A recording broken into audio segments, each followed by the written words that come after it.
Today we will cover SUMX and understand the difference between sum and SUMX.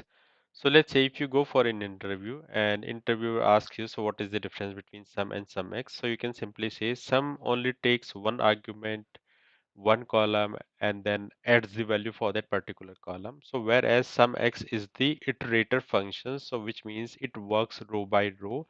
So if I give any criteria in the SUMX, so which means it will check row by row, basically a loop, and then it will give me the results, so basically the aggregation. So that's the only difference between sum and SUMX. So whenever you see X with any function, so which means these are iterator functions. So let's apply the functions practically now.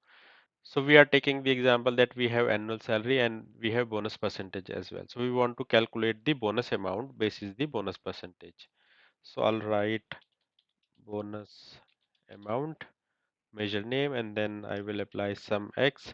So if you see the tooltip, let me show you the tooltip. Returns the sum of an expressions evaluated for each row in a table. So it takes table first. So our table is table 1, and then expression is the conditions which I will apply or the calculation. So over here we will apply annual salary multiply by bonus percentage. So this is what we want to calculate. If I check the formula, so no error. Okay, so we can see formula is here. So I'll close it and I'll go to sheet 3. So earlier we had department and total salary over here. So I'll remove the department. I'll take the employee ID and now I'll take the bonus amount and maybe I'll take the total salary as well side by side. So for the first one, so we can see the bonus amount. So it should be 10%. So which it seems.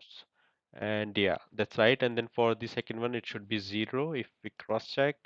And yeah, that's 0. So that's how it works.